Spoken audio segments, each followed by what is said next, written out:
السلام علیکم، میں ہوں زوبیہ نعیم۔ میں آپ کی اسلامی بہن آپ کو مختلف بیانات اور لیکچر دیتی رہتی ہوں، اور میں تمام لیکچر و بیان بالکل فرحت ہاشمی نگہت ہاشمی کو فالو کر کے اور مسلم صحیح کی جو بکس ہیں ان سے لے کے ہی آپ کو ایک ایک بات اللہ تعالیٰ کا پیغام آپ تک پہنچاتی ہوں کہ اللہ تعالیٰ کیا فرما رہے ہیں۔ آج میں بات کروں گی، آج کا لیکچر ہے وراثت کا مال۔ وراثت کا مال جو بھی انسان، جو بھی بھائی، ماں باپ، جو بھی کسی کا ہڑپ کرتا ہے وہ ایسے ہی ہے جیسے آگ اپنے پیٹ میں بھر رہا ہو، اور اس کے بعد تو کچھ رہ نہیں جاتا۔ یہ تو کلیئر ہے۔ اللہ تعالیٰ نے فرمایا، اللہ تعالیٰ نے نماز کے متعلق ہمیں اتنی تفصیل سے نہیں بیان کیا جیسے جتنا کہ سورۃ بقرہ میں اللہ تعالیٰ نے ہمیں ایک ایک چیز وراثت کیسے تقسیم ہونی چاہیے، اور بیٹیوں کا حصہ اس میں کتنا، ماں کا حصہ کس میں، والد کا، یعنی ایک ایک چیز اللہ تعالیٰ نے بتا دی ہے۔ اللہ تعالیٰ نے نماز ہمیں اتنی تفصیل سے، نماز کا نہیں آیا کہ نماز کیسے پڑھنی ہے، نماز کا حکم ضرور آیا ہے لیکن جتنی تفصیل سے ہمیں اللہ تعالیٰ نے، کیونکہ اللہ تعالیٰ نے وراثت پہ خصوصی یعنی کہ دیا ہمیں پیغام کہ وراثت دی جائے، ایسے تقسیم کر دی جائے جیسے ہی ماں باپ میں سے کوئی کسی کی ڈیتھ ہوتی ہے 40 دن کے اندر اندر تقسیم کر دی جائے۔ لیکن ہمارے معاشرے کا جو المیہ ہے، جو ہمارا پاکستان ہے، اس میں بہت زیادہ تعداد میں مسلمان جو ہیں وہ اس چیز کا شکار ہو گئے ہیں کہ جو بہن بھی وراثت کا مال لے لیتی ہے وہ بھائی یعنی اس میں بھائی اس کے لیے ایسے ہو جاتے ہیں، وہ بیچاری جیسے پتہ نہیں وہ اپنے پہ کیا یعنی اس نے کہہ دیا ہو۔ یعنی جو بہن بھی اپنے بھائیوں سے وراثت کا مال مانگتی ہے وہ بھائی تو اس کے خلاف اس قدر ہو جاتے ہیں کہ اسے دیکھنا تک گوارا نہیں کرتے، حالانکہ اللہ تعالیٰ کا حکم ہے۔ اللہ تعالیٰ کا جب حکم آ جاتا ہے نا، پھر اس کے آگے کیا ہے، بس اللہ کے حکم کے آگے کچھ نہیں رہ جاتا۔ تو یہ جو بھائی جتنے بھی ہیں،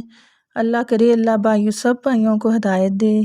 لیکن انہیں سوچنا چاہیے جو بہنیں اپنا وراثت کا مال مانگتی ہیں یا تو انہیں مار دیا جاتا ہے،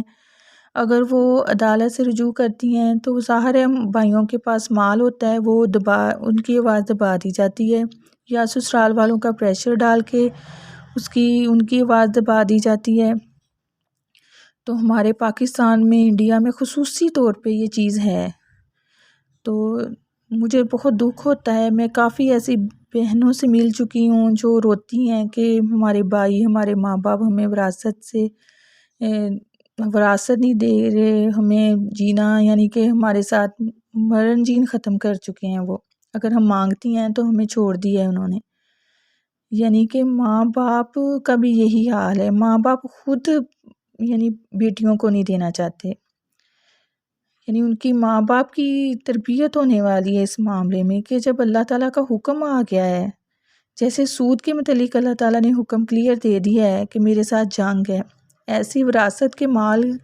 کے بارے میں بھی حکم آ چکا ہے۔ ہمیں سمجھنے کی ضرورت ہے، اگر یہ جو بھائی سمجھ رہے ہیں کہ جتنے بھی بھائی ہیں دکانیں یا گھر لے کے بیٹھے ہوئے ہیں، انہیں یہ ایک سوچ نہیں آتی، خدا نخواستہ ہمیں بھائیوں کو یہ سوچ نہیں آتی آج ہمیں دل کا دورہ پڑے اور ہم قبر کے اندر، تو ہمیں کون وہاں بچانے والا ہے۔ اور بھائی جو ہیں وہ جھوٹی قسمیں کھا جاتے ہیں قرآن پاک کی۔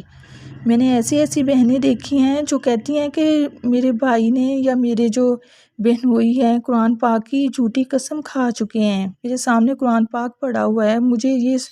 بڑا دلی دکھ ہوتا ہے کہ جھوٹی قسمیں کھائی جاتی ہیں وراثت، یعنی وراثت یہ وراثت تو انسان کی، یہ خراب کیا ہوا ہے وراثت کے مال نے انسان کو۔ تو پلیز میری اپیل ہے جتنے بھی بھائی حضرات ہیں ان سے بھی کہ وہ عزت کے ساتھ اپنی بہنوں کا مال نہ کھائیں، عزت کے ساتھ انہیں دیں، بجائے کہ انہیں لعن طعن کریں یا انہیں چھوڑ دیں، اور وہ اپنی موت کو یاد کریں کہ مرنا تو سبھی نے ہے۔ وہ یہ بہانہ نہ ڈھونڈیں کہ ہماری ماں نہیں ابھی دینے دے رہی، یا ہمارے والد ہمارے سر پہ نہیں ہیں، ہم کیا کریں گے، ہم تو سڑکوں پہ آ جائیں گے۔ ایسے ایسے بھائی ہیں جو یہ الفاظ دہراتے ہیں کہ ہم تو سڑکوں پہ آ جائیں گے، ہم نے بہن کا حصہ دے دیا تو ہم غریب ہو جائیں گے، یا وہ بہت کم دیتے ہیں۔ میں نے یہ چیز بھی نوٹس کی ہے کہ بہت ہی، اگر بہت یعنی کہ 2 کروڑ یا 3 کروڑ کی جائیداد ہے تو بہن کو 3-4 لاکھ دے کے تو فارغ کر دیا جاتا ہے۔ تو میں صرف اتنا کہنا چاہتی ہوں وراثت کے مال کے متعلق کہ بہنیں تو صبر کر کے جیسے ویسے زندگی گزار لیتی ہیں، لیکن یہ جو ماں باپ ہیں، یہ جو بھائی ہیں، انہیں اپنے پہ غور کرنا چاہیے کہ مرنے کے بعد ہم نے اللہ کو کیا جواب دینا ہے، اور اللہ کو جواب نہیں دینا پڑے گا، کیونکہ اللہ تعالیٰ نے خود فرمایا ہے قرآن پاک میں کہ جو کوئی وراثت کا مال ہڑپ کر جائے گا، ایک اینٹ کتنی بلشت ہوتی ہے، یعنی ایک بلشت کے برابر بھی اگر کسی کا مال ہڑپ کرے گا تو میں اس سے ہم کلام ہی نہیں ہوں گا۔ قیامت کے دن اللہ تعالیٰ نے اس بندے کے ساتھ ہم کلام نہیں ہونا۔ اور اس ٹاپک پہ میں آپ کو یہ آیت بھی نکال کے دکھاؤں گی، قرآن پاک کی آیت ہے، ایک چھوٹی سی آیت ہے۔ اللہ تعالیٰ نے فرمایا ہے کہ میں لعنت بھیج رہا ہوں اس بندے پہ جو کسی کا مال ہڑپ کرتا ہے اور جھوٹی قسم کھاتا ہے، اور ایک بلشت بھی اگر کسی کا مال ہڑپ کرتا ہے تو میں قرآن پاک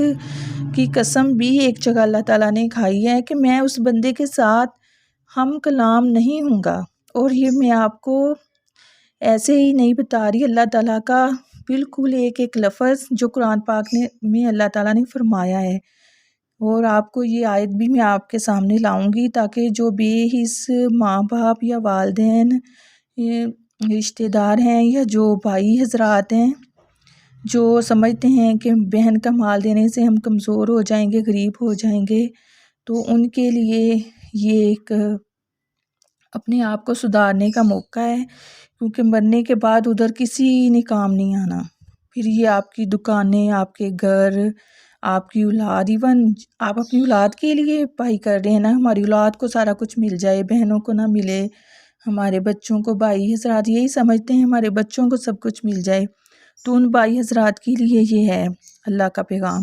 اور یہ میں قرآن پاک کی آیت آپ کے سامنے رکھوں گی، اس کا ترجمہ انشاءاللہ اس ٹاپک پہ ہم انشاءاللہ ضرور بات